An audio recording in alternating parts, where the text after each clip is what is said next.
We need to start our story with Ali ibn Abi Talib, one of the most important persons in the history of Islam. Ali was born in Mecca in the powerful Hashimi clan and was a cousin of the Muslim prophet Muhammad. They had a strong bond, as Ali's father had raised Muhammad when he became orphaned, and later Ali would live in Muhammad's household. When in 610 AD Muhammad proclaimed his prophethood, Ali was one of the first persons to accept Islam and recognize Muhammad as the prophet.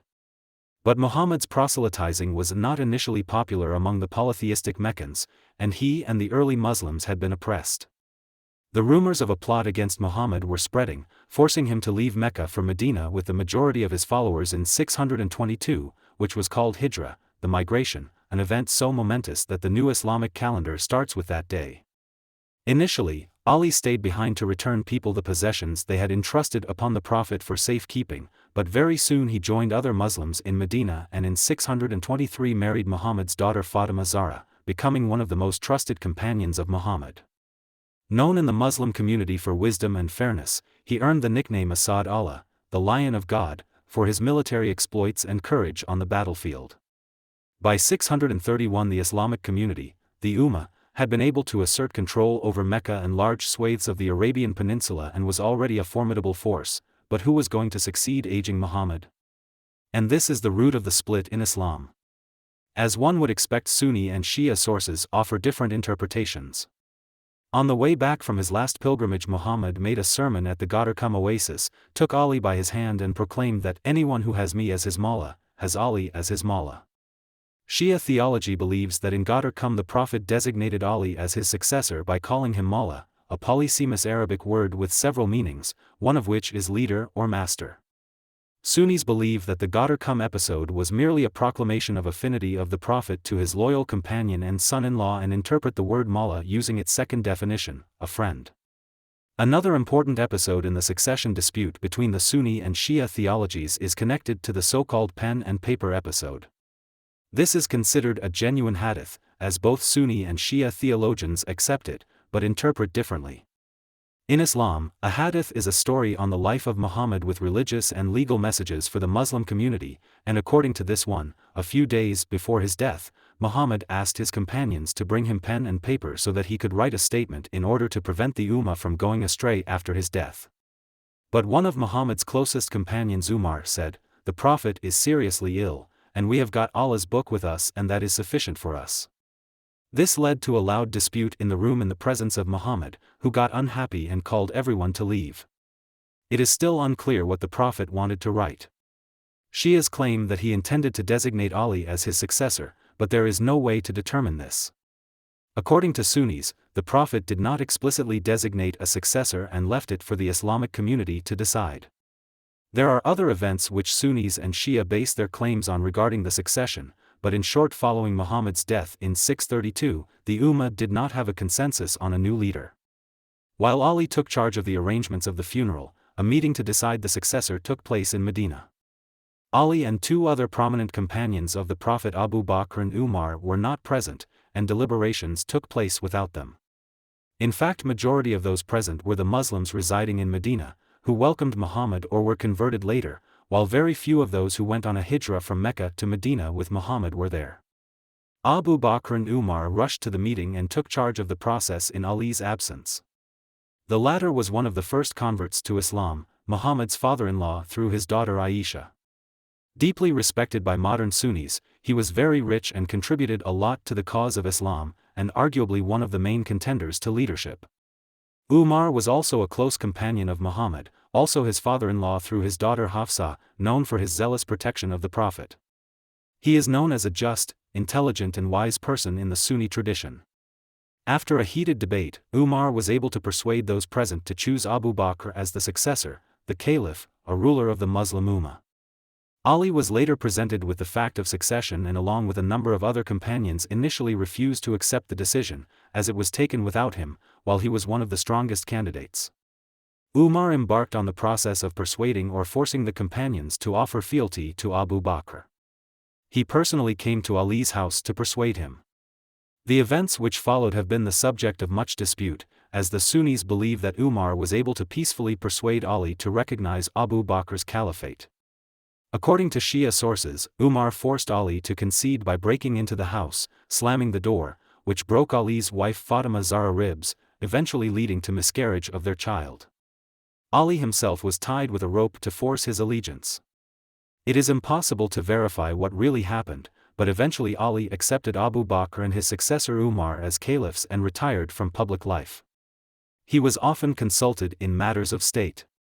Ali accepted the selection of Umar as caliph and even gave one of his daughters, Kulthum, to him in marriage. After the death of Umar in 644, Ali was considered for the position, but eventually another companion of Muhammad, Uthman of the Banu Umayyah clan, became the new caliph. Again, Ali recognized the new caliph, but very soon discontent in the caliphate grew. Again, the sources do not agree on the reasons, but many claimed that Uthman's nepotism and leniency towards tribal rivalries was the cause of the opposition against him. Rebels offered to support Ali as an alternative to Uthman, but Ali refused and even sent his sons Hassan and Husain to protect Uthman's house, where eventually, despite all the protection, Uthman was assassinated by rebels from Egypt in 656. Finally, Ali's turn to become a caliph came, and he became the fourth and the last of the Rashidun caliphs. But his election was not smooth, and he became a caliph amidst very tumultuous times. The Prophet's wife Aisha and Uthman's relatives from the Banu Umayyah clan, including the governor of Syria Muawiyah, demanded Ali to punish the plotters of Uthman's death, but since some of them were Ali's supporters, the new caliph rejected, and soon the first Muslim civil war, called Fitna, started.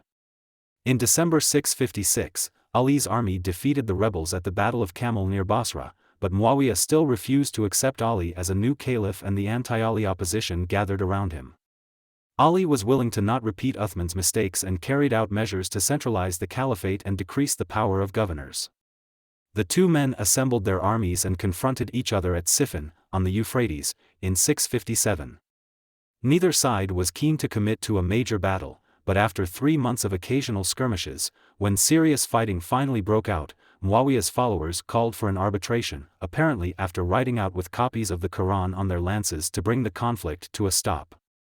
Ali was forced to agree, but some of his followers objected and abandoned him. They became known as Kharijis, from the Arabic verb kharaja, to leave, because they left Ali's army. According to the arbitration, which took place at Adru in 658 or 659, it was ruled that both Ali and Muawiyah should relinquish their claims and the Muslim Ummah should have a chance to choose their own ruler. Ali rejected this ruling, and the stalemate continued as Muawiyah's supporters proclaimed him a caliph in Damascus in 660. The following year, Ali was assassinated by the Kharijis while praying in the mosque at Kufa. Ali's son Hassan was proclaimed a new caliph in Kufa, which became the capital during Ali's short reign. But Muawiyah had a far stronger army, thus Hassan stepped down as a caliph in order to avoid further bloodshed, and a treaty between the sides was signed. According to the treaty, Hassan accepted Muawiyah as a caliph under the condition that he would act in accordance with Islam. Muawiyah should not appoint a successor, and a new caliph should be elected by the electoral council, Shura. Muawiyah should abandon cursing Ali and persecuting Ali's family and supporters. But Muawiyah would not stay true to his pledges, and towards the end of his reign he designated his son Yazid as a successor. This would be breaking off the tradition of the Islamic Caliphate as a state, which elected its leader through consultation or election, to a monarchy. Muawiyah summoned the Shura in Damascus, the new capital of the Caliphate, and through persuasion and bribery was able to secure support for Yazid. This development caused significant opposition in different quarters, and this opposition started gathering around Muhammad's grandson and Ali's son, Husain, who replaced Hassan, who passed away in 670, as the leader. Despite the opposition, Muawiyah was able to secure the support of Mecca and Medina for Yazid. Ali's capital Kufa was the potential stronghold of the opposition, and the death of Muawiyah in 680 put the events, which would further divide the Islamic world, into action. Following Muawiyah's death, Yazid became a new caliph and immediately demanded allegiance of Husain. Yazid's envoy could not persuade Husain to do this and was afraid of killing him, since Husain was the Prophet's grandson. Around the same time, the people of the city of Kufa started sending letters to Husain informing him about their opposition to the Umayyad rule, their support for him, and intention to remove Yazid from power and install him instead. The Kufans sided with Ali during the first fitna, continued to support his family by backing Hassan, and were unhappy when he abdicated in favor of Muawiyah. Husain accepted this call and sent his cousin Muslim ibn Aqil to Kufa to assess the situation and gather support. Initially, Muslim ibn Aqil was very successful and he informed Husain of the progress. Yazid was forced to change the governor of Kufa to defeat the opposition in the city, and the new governor succeeded in doing just that. With the support dwindling, Muslim ibn Aqil decided to carry out a revolt before Husain's arrival, but it was defeated. Husain did not know about this and in September 680 started his journey towards Kufa with around 50 men and his family members. On the way, Husain received information about the death of Muslim ibn Aqil and the defeat of the revolt in Kufa. He called on those who joined him on the way to leave, understanding the futility of his attempt to challenge Yazid. Very soon Yazid's forces confronted Husain, and an envoy of the Kufa's new governor told Husain to come with him or turn back and go anywhere but Medina. Husain refused and continued on his path with the envoy's forces accompanying him. On the 2nd of October Husain reached Karbala and set camp there. On the following day Yazid sent additional 4,000 men to confront Husain. The Umayyad army had orders to prevent Husain's men from accessing the Euphrates River, in order to force them to concede due to lack of water. But 3 days later Husain's group was able to access water, creating a stalemate. For over a week Yazid's officials had tried to persuade Husain to accept his fate and pledge allegiance to Yazid, since they understood the consequences of attacking the Prophet's grandson. Ultimately, Husain refused the offers of Yazid, and on the 10th of October the Umayyad army approached Husain's camp and both sides took their battle positions. Husain's companions fought valiantly, but the forces were extremely uneven. He and his men were massacred. This included 7 sons of Ali, including Husain himself, 2 of Husain's sons, 3 sons of his brother Hassan, and other grandchildren of Ali. Many from the Prophet's family were killed. This was a final straw, completing the schism in the Islamic world and dividing into Sunni and Shia.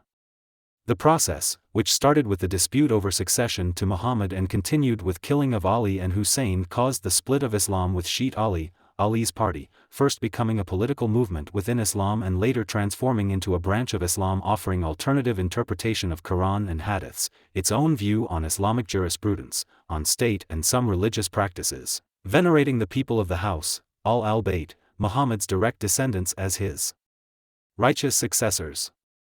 The Sunni, also known as the people of the Sunnah and the community, al-Sunnah wa al-Jama, remained the majority in Islam, and although naturally there have been some transformations in the Sunni Islam in comparison with early Islam, coming with new times and different interpretations of holy texts by the Sunni scholars, the main distinctions between the 2 largest branches of Islam go back to the events we have described above. And while the Sunni theology respects the al-Bayt as well, it rejects the premise that the Islamic Ummah should be ruled by al-Bayt. The killing of Ali, massacre of Husain, his family members, and companions strengthened the sense of injustice against the Prophet's family among the Shia Muslims and turned martyrdom into one of its main pillars. Ali's martyrdom during the prayer, Husain's martyrdom during the struggle against the perceived tyrant and usurper, turned into a powerful symbol of Shia Islam. The first month of the Muslim calendar, Muharram, is the annual period of mourning for the Shia Muslims, with the 10th of Muharram known as Ashura, the day of the Battle of Karbala, becoming the peak day of mourning ceremonies. Millions of devoted Shias make the Arbeen pilgrimage on foot to the holy shrine of Imam Husain in Karbala every year. The Shia defeat in the Battle of Karbala did not stop the supporters of the al-Bayt from opposing the existing state of affairs in the Islamic world. Dissenters to the existing state of affairs in Islam would take up the flag of the party of Ali and challenge the rule of the caliphate. Numerous powerful states and dynasties such as the Fatimids, Buyids, Nizaris, Safavids, and others emerged throughout the Islamic world armed with the powerful idea of Shia Islam. Thank you for watching, and please subscribe to our channel Pouring Knowledge for more videos like these.